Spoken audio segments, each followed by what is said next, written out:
Professor Dan Georgakas is co-editor of the Journal of the Hellenic Diaspora, a fellow of the American Hellenic Institute, and director of the Greek American Studies Project at the Center for Byzantine and Modern Greek Studies of Queens College, City of New York. His most recent book is My Detroit, Growing Up Greek and American in Motor City. Please join me in welcoming Dan Georgakas.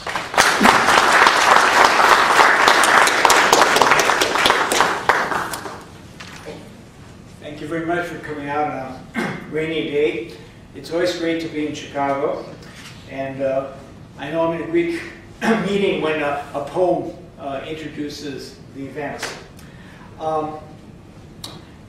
Like most of my talk today will be about Smyrna, but it'll also be talk about the image of Turkey. And Turkey now is a great favorite among American politicians, American academics, and American journalists. Part of this is due to their tremendous diplomatic efforts, funding of university programs, and what have you. And the argument is that Turkey is an Islamic nation that should serve as a model for the new states coming out of the Arab Spring. Well, not only is this view ill-informed, I think it's quite dangerous for the United States, and I don't think it even serves the best long-term interests of Turkey. Echoing what has already been said, I think one of our duties as Hellenes and one of our duties as Americans is to set this record straight. So let's look back now and see what happened in Smyrna 79 years ago, and just as importantly, how those events are remembered. And when I say how they're remembered, how are they remembered in the United States, and how are they remembered in Turkey? One of the problems the Turkish government, as far as I'm concerned, is they lie in their own textbooks to their own people. So that if you're a 9th grade, 10th grade student in Turkish school, you read these biased accounts. So therefore you create a misinformed population. Very often people say they go back to Greece, Greek goes back to Turkey, and the Turkish average person saying, "Why did you leave?" As if, the Greeks decided to leave one day. In fact, there's a wonderful little movie about that, where almost every Turk in the movie honestly says, "Why did you leave?" They really, their historical memory has been distorted. Now, the Turkish government admits that crimes were created in Smyrna, but it says they're mainly irregulars, did it? Part of the fog of war, things happened during the war, partly a response to Greek atrocities. Never is it because of governmental policy. Now, the same line is used for the Pontian genocide, and the same line is used for the Armenian genocide. Well, George Horton, the American Consul General in Smyrna, third party, was highly critical of how the Allies always appeased the Turks, and he wrote the following: "Turkish massacres are always carried out by orders of superior authorities. This is a well-known principle in the way in which various historical massacres have been conducted abundantly proves it. Such was the case in Smyrna, and Mustafa Kemal's statement that he could not control his troops is false." That's the American Council. The troops were retreating so rapidly and in such disarray that they could not protect anybody. And as the Turkish army began to come forward, the atrocities began. And it's pillage, it's rape, it's murder, it's arson. The only thing Greek civilians could do at that point, and Armenian civilians, would be to run. And basically all paths led to the ports, and the port most people went to was Smyrna. They came in the thousands, and then in the tens of thousands, and by the end there were about 100,000 people on the docks of Smyrna. The Turkish army entered Smyrna on September 9th, and the first thing they said was all the ethnic minorities are going to be safe, and the first thing they did was to begin to pillage and commit crimes against the ethnic minorities. On September 10th, Ataturk himself arrived, took a nice house in the suburbs with his general staff, and he would be in control of the city, which is very important. For at least the next 30 days, he was physically there. On September 12th, they issued an edict that any non-Turk who was in the city at the end of the month would be marched to the interior. Well, to be marched to the interior was like having a death march. You knew most people could not survive such a march. So this is a sentence of death. A day after they announced that, the Armenian quarter suddenly went up in flames, and the city began to burn, and eventually all of Smyrna would burn, except for the Turkish quarter, which somehow the firemen kept the fire from going to the Turkish quarter. Now, Turkish authorities have always stated they did not start the fire. The Greeks started the fire, or the Armenians started the fire because they were such nasty people, they didn't want the Turks to have their houses. So they burnt the houses so the Turks couldn't have them. Well, numerous Western observers, I quote them, Gus Dimitriou's book's out there, it's got pages of Westerners said, oh well, we saw Turkish soldiers throwing kerosene on houses. We saw Turkish soldiers with torches setting the houses on fire. General Counsel Horton and the American ambassador Morgenthau both said the Turks started the fire. So I think the evidence is pretty strong that the Turks started the fire. But let's just say, let's be very open. The Turks could say that, well, why would we burn down such a prized city? The soldiers did this, the fire got out of hand, and we couldn't stop it. Possibly. Not likely, but possible. But what's absolutely clear is who's responsible for the death of the Metropolitan Chrysostomos. He was the Orthodox prelate of Smyrna. Now, in the Ottoman system, the leading religious figure was the head of the community. So he de facto, as far as the Ottomans and Turks were concerned, was the leader of the Greek community. That's very important to remember. Before the Turks arrived, he went to Horton's office, and Horton said he had a kind of a gray look on his face, as if he knew his days were limited. And Horton said, you should evacuate. And he said, I don't think I can. And then he went to the French, and the French ambassador said to him, you've got to evacuate, because if they come, they're going to kill you. And he said, I am a shepherd and must stay with my flock. So on September 10th, which was the day that Ataturk arrived in Smyrna, 2 soldiers and an officer came to the cathedral where he was sitting, and they took him to the headquarters of General Nuradin, who was handpicked by Ataturk to run the city and who was the de facto commander of the city of Smyrna.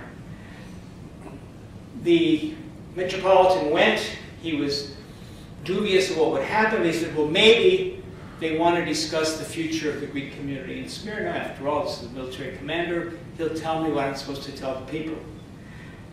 What all accounts say is that he was in there for about 10 minutes with the general. And then the general appeared on the balcony, and he addressed between maybe about 1,500 Turkish people in the balcony, and he said, we know the Metropolitan is an ultranationalist, do with him as you will.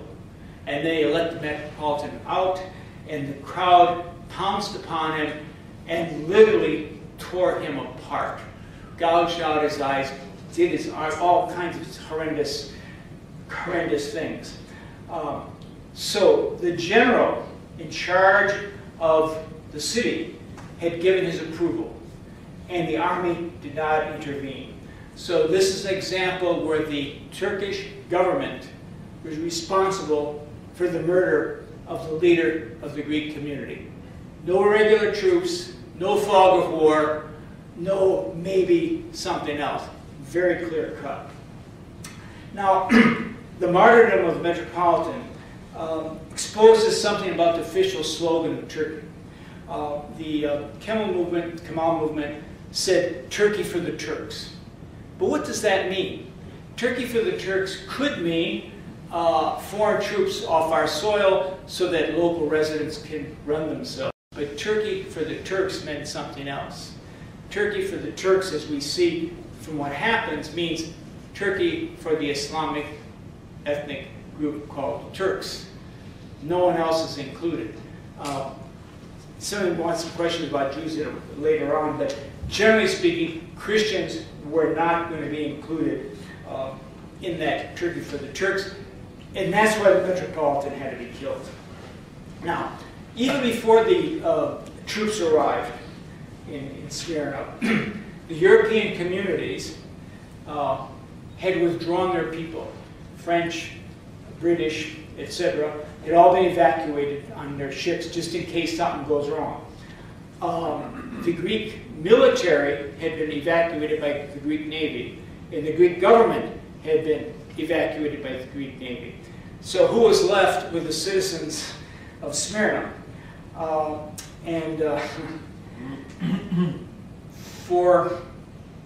the time the Turks arrived, for about 10 days, no ship in the harbor would take a Greek or Armenian or any other refugee on board. And there are many stories of people who swam out to the ships and tried to climb out to an American ship or a British ship and they were slapped down. People went out in boats and they just wouldn't take them because they were under orders from their governments not to take on any refugees. Now, there's only one exception, and I have to talk about it. Oh, and the Greek Navy, you say, what about the Greek Navy? The Greek Navy was in Mytilene and at sea, and they were waiting for orders from the Greek government. And the Greek government was totally in disarray and didn't know what to say.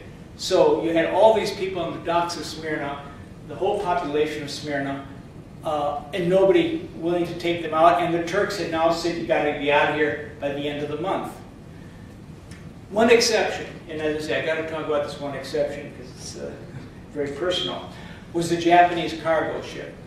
Recently, there's a book came out called The Ships of Mercy, which is not a bad book, and he says this ship did not exist. No, it did exist, and I know it existed because my mother, who was then 12 years old, and my uncle, who was then 10 years old, were saved on that ship.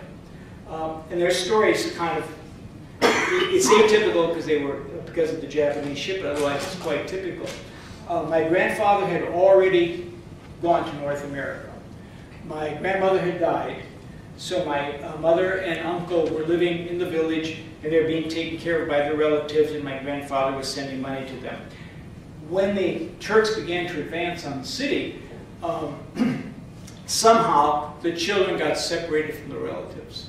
Whether they were abandoned, whether they just got caught in the panic, I'm not sure. They're not sure. They weren't sure.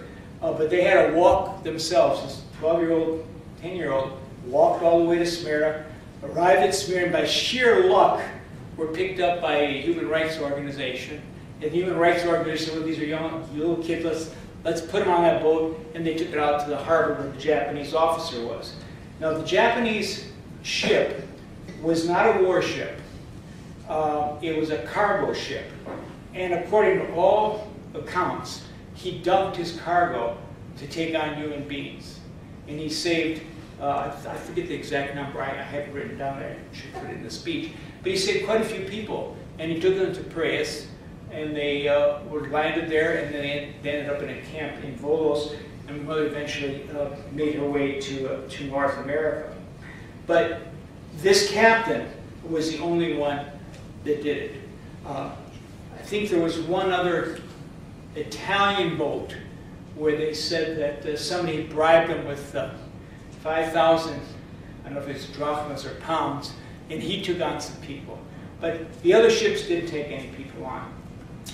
On September 19th, Asa Jennings, who was a staff member of the Young Man's Christian Association, the YMCA, miraculously arrived with a fleet of ships, a fleet of Greek ships. Now, it was an extraordinary effort on his part. He went to great efforts to get this done. He saw what was going on in Smyrna. He saw the Greek government wasn't doing anything. And it's a long story of how he how he got the Greek government to agree. They made him an admiral and he brought the ships. So read a book called Ships of Mercy, and it'll tell you the whole story of how he pulled this off. But he did arrive on the 19th, and they were able to start evacuating people. As an American, I'm happy to say that the American Navy protected the Greek ships. A lot of the Greek ships had either American flags on them, or they had an American battleship, not battleship, but a fighting ship next to them to protect them. So the Greek ships would take out, in the next month, 200,000 people off the docks of Smyrna, mainly under American protection. Another probably 40,000 were taken off by American ships and British ships, which were now taking part. And there were a few other ships finally took a few people. Now, how accurate are these numbers? Well, it's over 200,000, and it's probably not more than 250,000. That's an awful lot of people. This is the greatest naval evacuation of civilians in world history. I don't know of any other country. Here, this poor battle little Greece got out, got these people out. It's an amazing story. We even had the stories of, during the evacuation, Greek fishermen from the nearby islands would come with their little boats and take on 15, 20 people, whatever they could. So like the British at Dunkirk, where all those ships went. So it was quite extraordinary and marvelous event. But it had a dark side. All accounts of evacuations tell you that the people being evacuated were women, children, and the elderly. The absence of men was not by choice, but due to the decree of the Turkish government. The Turkish government said no male of fighting age could be evacuated. Now, there weren't any birth certificates being checked at this point.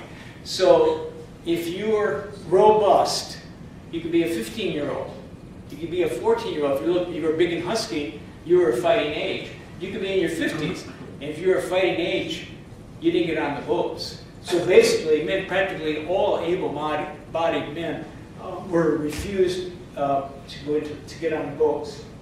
Now, how did they do this? They had 5 gates. You had to pass through these 5 gates to get to the ships that are going to evacuate you. And at each gate, you had a pass inspection from the Turkish soldiers. And basically, they took anything you had. If you didn't lose everything on the first gate, you lost it at the second gate. If you didn't get it at the second gate, you got it at the third gate. And by the time you got to the 5th gate, you didn't have anything left. Some Greek men, dressed as women, tried to pass through. Didn't make it. Some Greek men, not understanding the situation, tried to bribe their way through. So they put a bribe, and the guy said, "Oh, you got money? What else you got?" They took the money and kicked them out of the line. Some of the Greek men jumped into the water, tried to swim to the ships. And it was so difficult. Sometimes they were shot, sometimes they just drowned, because I'm sure they didn't think about taking their shoes off and so forth. The accounts say that their bodies were so thick that they just littered they just filled the bay with dead bodies. And that young Turkish kids would jump into the bay and search the bodies to see if they had gold teeth or bracelets or what have you. So very few men were able to escape. How many? Again, a hard number to come by. Certainly in the tens of thousands, maybe as many as 50,000 men. Were they all Greeks? No, they were not all Greeks. Many were Armenians. Somebody asked me earlier, were there Assyrians? I haven't seen anything about Assyrians, but maybe there weren't very many Assyrians in that particular location. Now, let's be clear. These actions are not done by irregulars. They're not done in the heat of battle. They're not the fog of war. They're by order of the Turkish government. The commander-in-chief of the government is Ataturk. He's sitting in the suburbs. The general is sitting right off the docks. So there's no, we couldn't control things. They were totally in control. Sitting right off the docks. So there's no, we couldn't control things. They were totally in control. Now, Ambassador Horton observed, who were these men? He says, quote, peaceful farmers of Asia Minor and the citizens of Smyrna, who were never in sympathy with the government of Constantine, and who are in no way responsible for the fearful fate which has befallen them. This unrighteous act is being carried out without even a word of protest by any civilized government. And unfortunately, that seems to be continuing to be the case. Now, his underscores a couple of points. First is, these are not soldiers. These are not soldiers retreating from the field of battle. These are just ordinary people that are caught in the docks.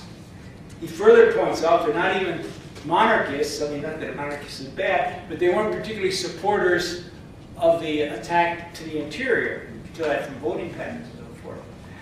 So, why were they detained? Well, there's 2 or 3 reasons why he could have been detained.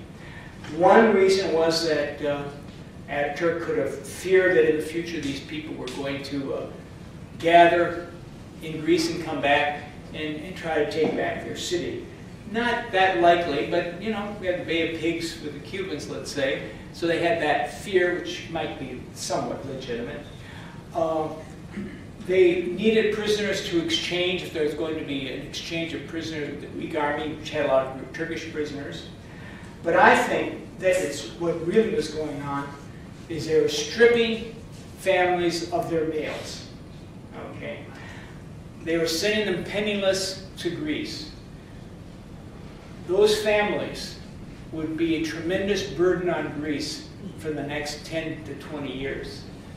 Without males, without money, some of them not speaking Greek that well because they spoke dialects and what have you. So I think part of this was a planned destruction of the Greek community. Now, early in October, most of these men who had not already died in detention camps, may have died in detention camps, began to be marched into the interior.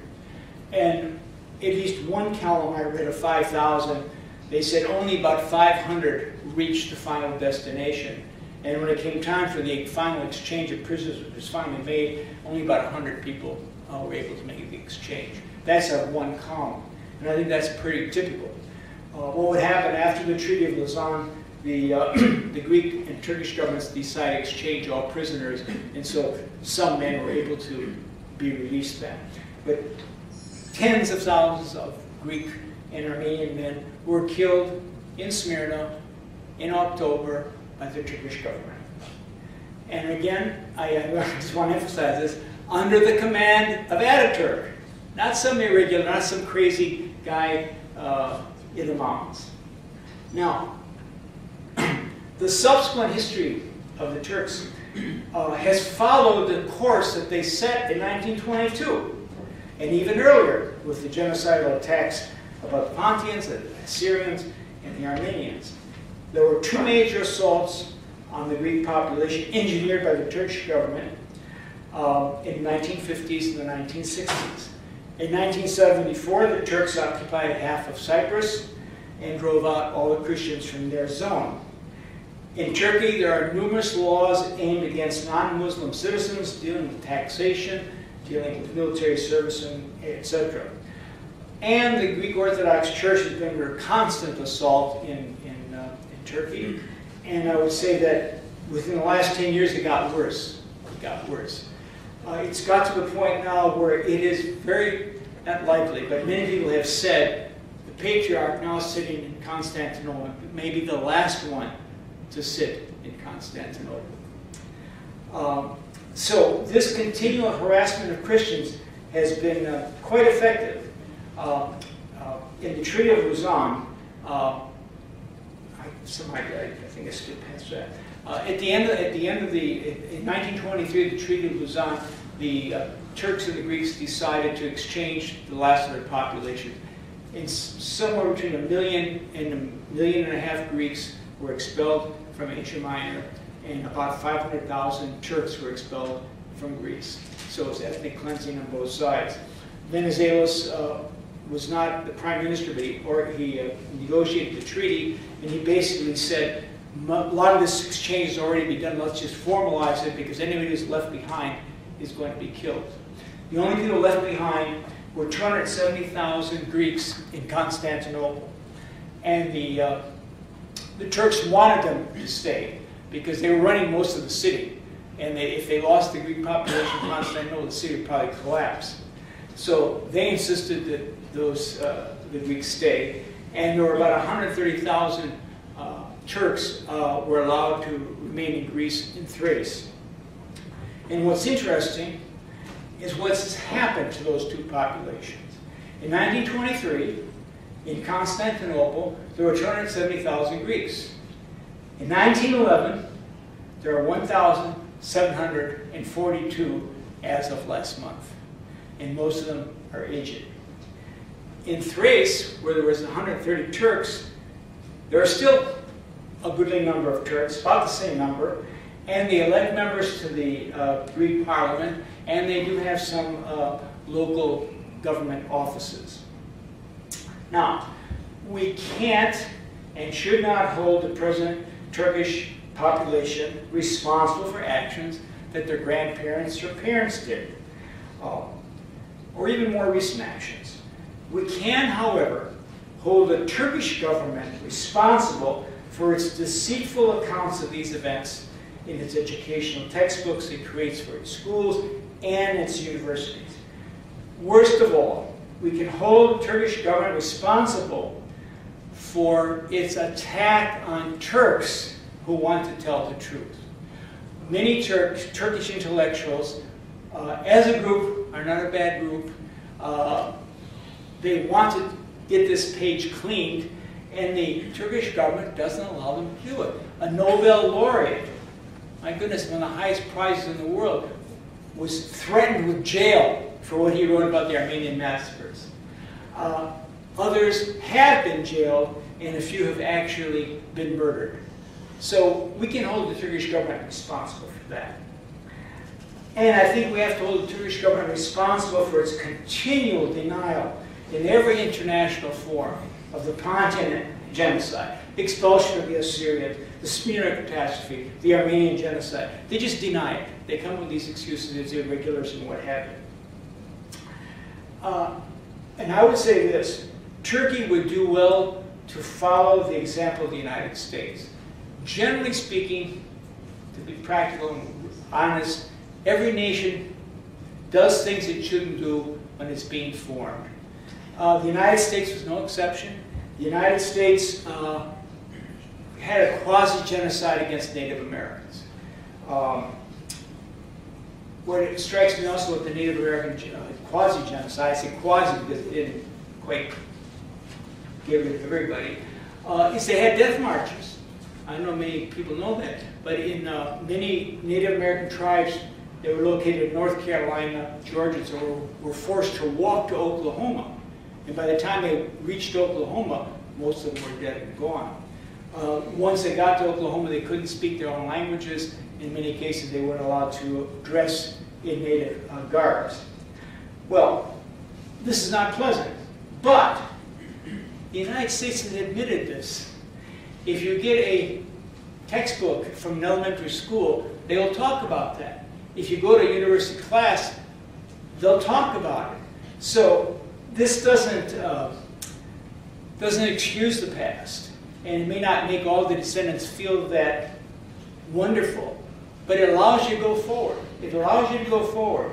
And what do we see? We see that Native Americans have been governors, they've been senators, and in many small towns and so forth are run by Native Americans.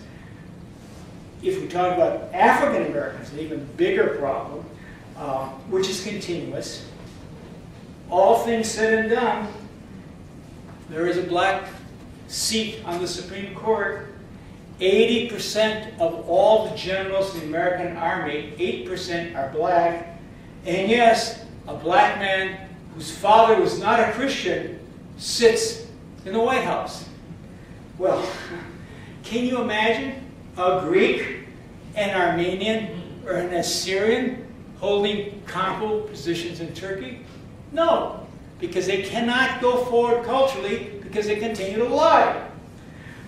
In fact, I've yet to uncover an instance where any Armenian, any Jew, any Assyrian, or any Greek has been elected to office in the history of the Turkish Republic. If there is one, I'd like to have somebody let me know about it. Now, how do we talk with these things? When addressing the American public about these realities, I think we always have to speak as Americans and avoid the trap of being seen as kind of ethnocentric Greeks emotionally settling a grudge.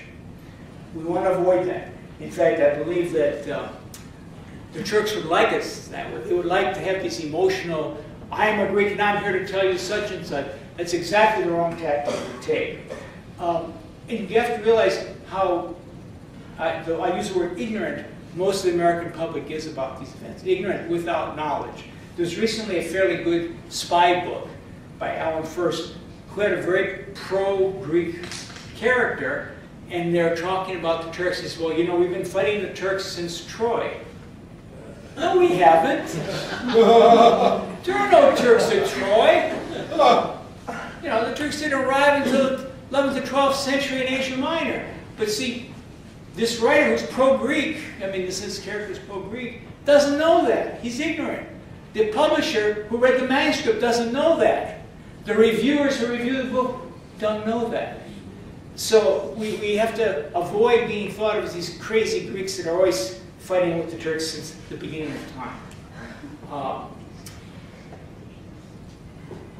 What we have to do is talk about the religious and ethnic intolerance that is characteristic, has remained characteristic of Turkey. Americans may not care about Greeks. They don't know what a Pontian is. They probably think an Assyrian is some kind of mistake. But all of them are concerned about Christianity in a Muslim nation. All of them are concerned how Christians are treated in Muslim nations.